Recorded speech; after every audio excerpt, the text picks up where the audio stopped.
Olá, eu sou Grace Posato, sejam bem-vindos ao Chalé Cultural. O programa de hoje é patrocinado pela Lei de Incentivo à Cultura Aldir Blanc.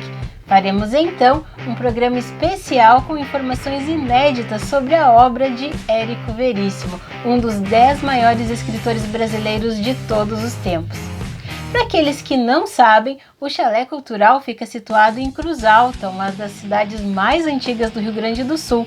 Foi aqui que, em 17 de dezembro de 1905, nasceu Érico Lopes Veríssimo, o primeiro filho de Nhô Bastião e de Dona Bega, como eram conhecidos por aqui. Em Cruz Alta nós temos a casa onde o escritor nasceu, onde hoje é o Museu Érico Veríssimo. Temos ainda em pé duas casas onde viveu Ênio, irmão de Érico, e a casa dos tios maternos. Temos uma estátua do escritor na praça que leva o seu nome, uma das estátuas do Capitão Rodrigo Cambará, numa das principais avenidas, e a maioria dos edifícios daqui tem nomes como Bibiana, Ana Terra, Capitão Rodrigo, o Continente e por aí vai. O turismo da cidade é basicamente organizado em volta do nosso cruzaltense mais ilustre, mas o mais importante para desvendarmos a psicologia de Érico Veríssimo é entender que aqui ele passou a sua infância, adolescência e a primeira fase da vida adulta. E é por isso que neste programa vou apresentar para vocês o resultado de uma pesquisa de 2 anos feita pelo escritor Henrique Madeira e desvendaremos juntos os dramas, as comédias, as passagens mais importantes da juventude do escritor que influenciou sua obra. Vamos apresentar para vocês fatos históricos e familiares, além de amigos e pessoas comuns da vivência de Érico que serviram de matéria-prima para sua obra literária. Então hoje vou falar sobre o homem por trás do escritor e a sua profunda relação com as suas origens.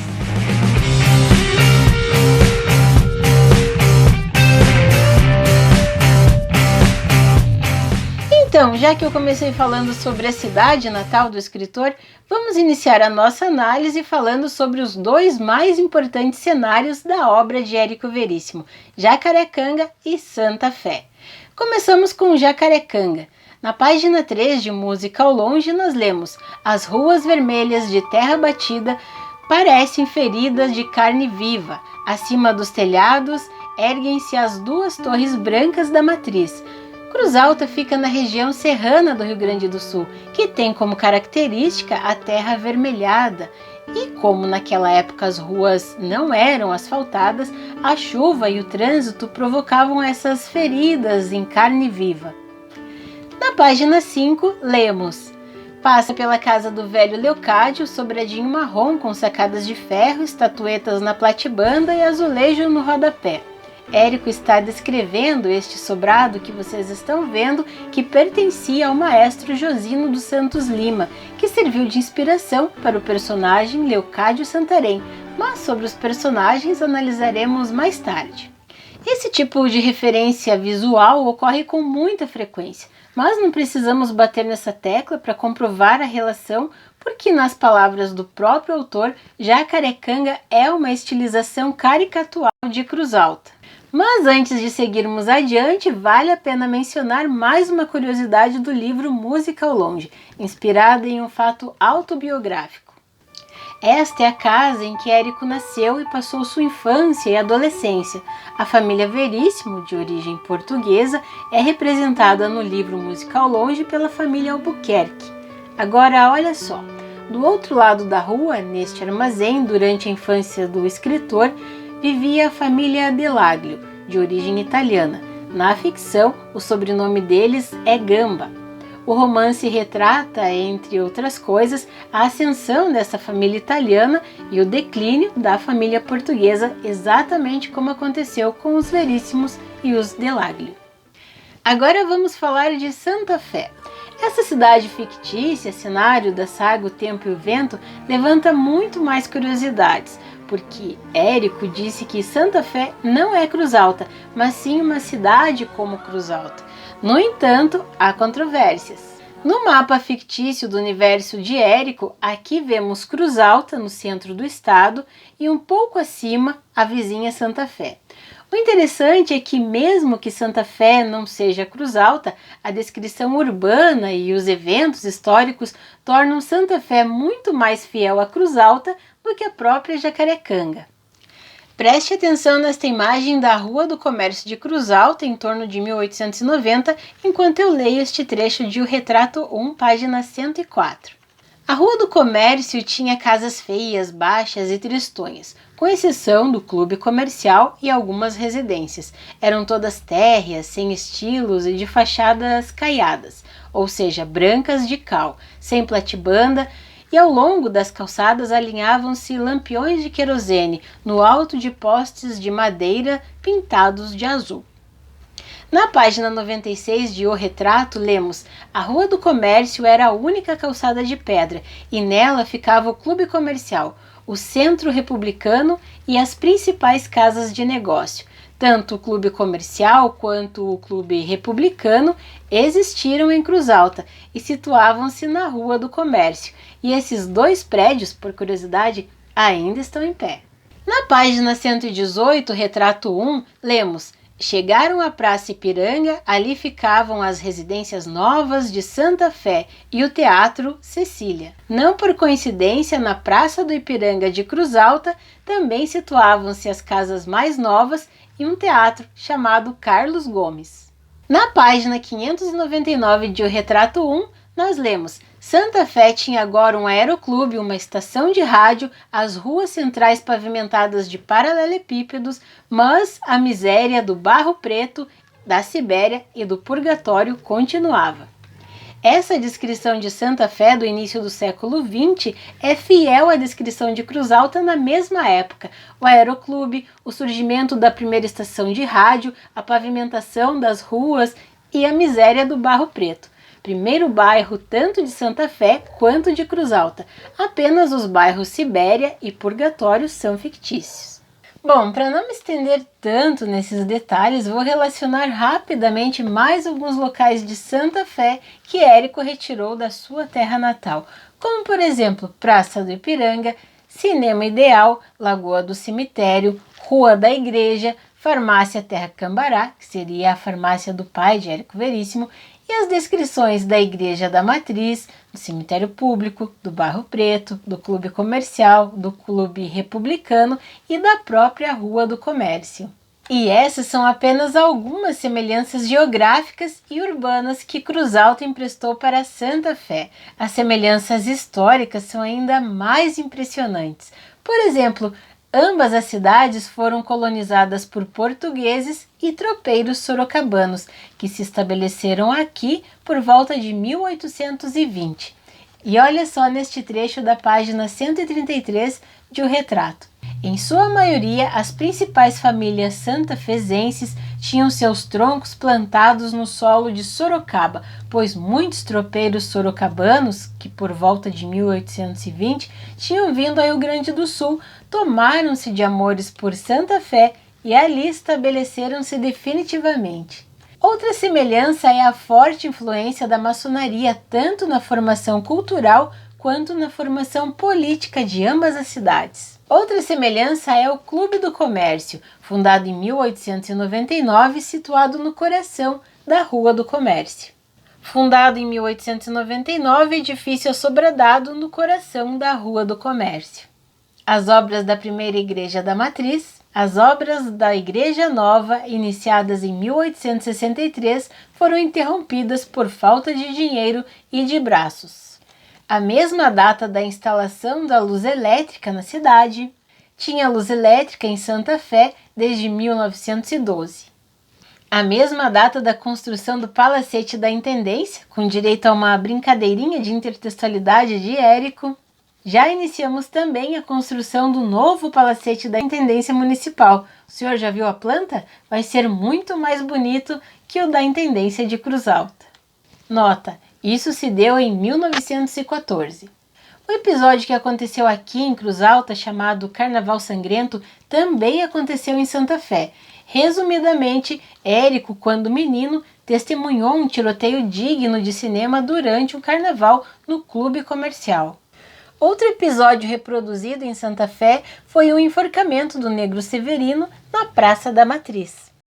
Amanhã Severino vai ser enforcado por minha culpa. Todos diziam que fora o depoimento de Bolívar Cambará que o condenara. Severino ia ser enforcado no dia seguinte, às 5 da tarde, na Praça da Matriz. Era a primeira condenação à morte na história de Santa Fé. A diferença é que, na vida real, Severino se chamava Felipe e, na ficção, a execução aconteceu em 1853 e, na vida real, em 1850. As cavalhadas que aconteciam em Cruz Alta também estão presentes em Santa Fé. Você pode até argumentar que as cavalhadas eram um evento que aconteciam em praticamente todo o Brasil, porém os versos que lemos em O Continente 2, página 614, foram escritos por Melo Manso, trisavô de Érico, e eram utilizados nas festividades que aconteciam em Cruz Alta. A chegada do presidente americano Theodore Roosevelt a Santa Fé, descrita em O Arquipélago, página 774, também foi retirada da vida real. Theodore Roosevelt andava viajando em trem especial pelo Brasil e, ao passar por Santa Fé, manifestara às autoridades que tinham ido cumprimentá-lo à estação o desejo de conhecer de perto um gaúcho legítimo e observar como ele usa o laço. O ex-presidente americano visitou Cruz Alta em 1904 com o mesmo propósito descrito no texto de Érico. Uma das lendas mais famosas da terra de Érico Veríssimo é a lenda da panelinha, que reza que quem beber a água da fonte fatalmente acabará retornando e fincando raízes nesta terra. Esta lenda também foi incluída em O Tempo e o Vento, como vemos na página 359 de O Continente 2. Dona Bibiana dera uma explicação simples. Santa Fé tinha feitiço e explicara: o meu homem, o falecido capitão Rodrigo, um dia chegou para passar a noite na vila e ficou aqui o resto da vida. Sim, Santa Fé deveria ter um poderoso sortilégio. Gregório acreditava em mandinga. Desde que chegara à vila, Winter fazia projetos de ir embora na próxima semana. Ficar era absurdo. Agora vamos falar sobre as pessoas que Érico conviveu e conheceu em Cruz Alta e que acabaram imortalizadas pela obra do escritor. Começaremos esclarecendo a dúvida que seria a mais óbvia: a família Terra Cambará. Na verdade, não existe uma família em Cruz Alta chamada Cambará. Este nome foi retirado da fazenda que pertencia a Aníbal Lopes, avô materno de Érico. Já a família Terra existiu e ainda existe. Os Terra foram uma das famílias primitivas que povoaram Cruz Alta, assim como aconteceu em Santa Fé. Dito isso, agora vou relacionar para vocês alguns cruzaltenses que não foram do contato íntimo do escritor, mas acabaram na ficção de Érico Veríssimo. O Dr. Carl Winter, personagem de O Tempo e o Vento, existiu. O homem que inspirou o personagem veio da Alemanha e se instalou em Cruz Alta em torno de 1856 e se chamava José Emílio Teodoro Winter, ou melhor, Dr. Winter. A título de curiosidade, Cruz Alta possui uma rua com o nome dele. Leocádio Santarém, personagem de Música ao Longe, foi inspirado numa figuraça local chamada Josino dos Santos Lima, um dos maiores intelectuais autodidatas que já viveu por aqui. Ele era músico, professor, jornalista, historiador, inventor, farmacêutico, entre tantas outras coisas. Não apenas o seu sobrado é descrito com exatidão, como os hábitos e costumes excêntricos de Josino foram emprestados para o personagem. Fandango, um dos personagens mais inverossímeis e caricatos de O Tempo e o Vento, por mais incrível que pareça, existiu. Ele se chamava Nico Velho e era um dos frequentadores da farmácia central, na qual Érico era o proprietário juntamente com Lotário, um amigo antigo da família Veríssimo. Os trejeitos, os maneirismos, os causos engraçados e fantásticos do fandango foram descritos tal qual Érico observou no tal Gaudério, conhecido como Nico Velho. O Padre Lara, também personagem de O Tempo e o Vento, foi inspirado no Padre Rafael Santoro, e tanto o personagem quanto o homem que o inspirou foram párocos durante o mesmo período do tempo, no finalzinho do século XIX. Ambos vieram da Itália e carregavam um sotaque muito forte que provocava graça na comunidade local. O Coronel Chicuta Campo Largo, personagem do conto Os Devaneios do General e do romance Incidente em Antares, foi inspirado no Coronel Firmino de Paula, chefe político de Cruz Alta no século XIX, republicano, arbitrário, impiedoso e com a fama de degolador. O coadjuvante Zé do Meio, aguadeiro de Santa Fé, ou seja, responsável por abastecer a cidade com água, foi inspirado em Zé Ruivo, aguadeiro de Cruz Alta, conhecido pela façanha de viver maritalmente com 2 mulheres sob o mesmo teto. Ananias era famoso na cidade por viver maritalmente com 2 mulheres na mesma casa, e o extraordinário era que as 2 viviam em perfeita harmonia. Afirmava-se que o aguadeiro dormia numa larga cama flanqueado pelas esposas, razão porque era conhecido pela alcunha de Zé do Meio. Agora vamos nos ater às pessoas mais próximas que conviveram diariamente com o escritor. O mulato Estevão, por exemplo, um dos amigos mais antigos de Érico Veríssimo, virou personagem do conto Faustino, de Fantoches, e no romance Um Lugar ao Sol, ele virou Xexé, amigo de infância de Vasco. A professora que mais marcou a vida do escritor, Dona Margarida Pardelhas, figura muito importante para a educação local e que deu nome a uma das escolas mais importantes de Cruz Alta, também foi imortalizada nas páginas de O Tempo e o Vento, como a Dona Revocata Assunção. A descrição desta personagem, encontrada em O Arquipélago, página 451, é extremamente fiel a essa histórica professora. As cozinheiras do sobrado dos Terra Cambará, Laurinda e Mulata Paula, de O Tempo e o Vento, também existiram. Laurinda era a cozinheira do sobrado dos Veríssimos e a mulata Paula era a cozinheira da casa de Érico.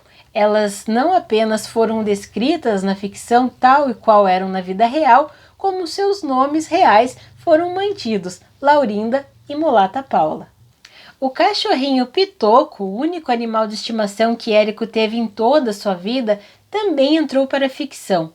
Pitoco é um dos figurantes do conto Faustino do livro Fantoches, sendo mencionado como uma doce lembrança da infância do protagonista na trama. Pitoco, cachorro vagabundo, quanta recordação! Pitoco é a própria infância perdida, a longínqua ingenuidade dos 6 anos. O personagem Vasco foi inspirado em Rafael Azambuja, primo de Érico, que emprestou seus trejeitos e sua personalidade forte e provocativa ao personagem. A personagem Esmeralda Pinto, de O Tempo e o Vento, foi inspirada na tia de Érico, que era uma daquelas janeleiras que sabia da vida de todo mundo igual a personagem. Dona da língua mais temida da cidade, encontra-se como sempre em sua janela a pescar passeantes para prosear. Doutor Seixas, personagem de Olhai os Lírios do Campo, foi inspirado no tio predileto do escritor, o Dr. Catarino Azambuja, que emprestou a sua risada, seus ditados e suas piadas inusitadas que deixavam as pessoas constrangidas.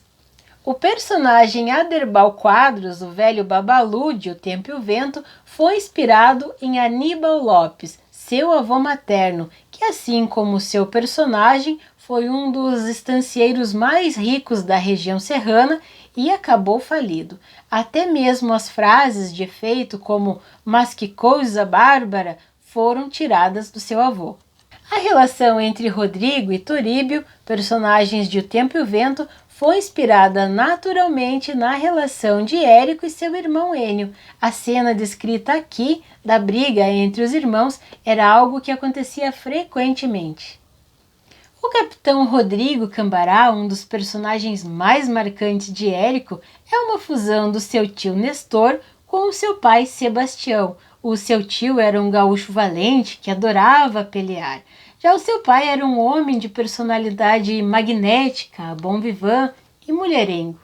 A mãe de Érico, Abigail, inspirou uma boa parte das matriarcas de suas obras. Em O Tempo e o Vento, Dona Bega foi Ana Terra, Henriqueta, Bibiana, Flora Cambará e Dona Elisa. Inspirou também Dona Tatá, de Clarissa, Laurentina, de Caminhos Cruzados, Dona Eulália, do conto A Ponte, Dona Margarida, do conto As Mãos do Meu Filho e Dona Magnólia, de Um Lugar ao Sol. E o que é que todas essas personagens têm em comum? Elas são mulheres de fibra, lutadoras, de personalidade forte, pilares de suas famílias e todas, de uma forma ou de outra, não escaparam da sina de viver uma vida presa a uma máquina de costurar, ou uma roca que veio antes da máquina de costura. Ao se separar de Sebastião, a mãe de Érico passava dias e noites costurando em uma máquina Singer para sustentar os 2 filhos. Essas lembranças foram tão marcantes na vida do escritor que naturalmente acabaram sendo transportadas para sua literatura em várias ocasiões, como nós podemos ver. E por fim, até mesmo o próprio Érico é um personagem de O Tempo e o Vento, na pele do personagem Floriano Terra Cambará. Inclusive, uma das cenas mais emocionantes da saga é a conversa que Floriano tem com o seu pai Rodrigo em o seu leito de morte. Érico idealiza uma conversa que ele gostaria de ter tido com o seu pai Sebastião, mas que infelizmente não pôde acontecer, pois o seu pai acabou indo para São Paulo com uma promessa de bom emprego e acabou morrendo por lá. Érico não teve a chance de ter tido esta conversa, não teve a chance de se despedir do seu pai e nunca conseguiu descobrir onde seu pai foi enterrado, pois ele foi dado como indigente. Como vocês puderam perceber, a relação de Érico com a sua terra natal foi extremamente profunda, deixou marcas permanentes na alma do escritor e serviu de base e inspiração para ele construir personagens marcantes e uma das carreiras mais brilhantes da literatura brasileira. Vale a pena dizer também que boa parte deste conteúdo é inédito e não são encontrados em nenhum site, monografia ou livro. São resultados de 2 anos de muita pesquisa e dedicação do escritor Henrique Madeira. Só por isso já vale a sua curtida e a sua inscrição aqui no canal, não é mesmo? Então, vou ficando por aqui, espero que você tenha gostado do vídeo. Até o próximo. Tchau, tchau!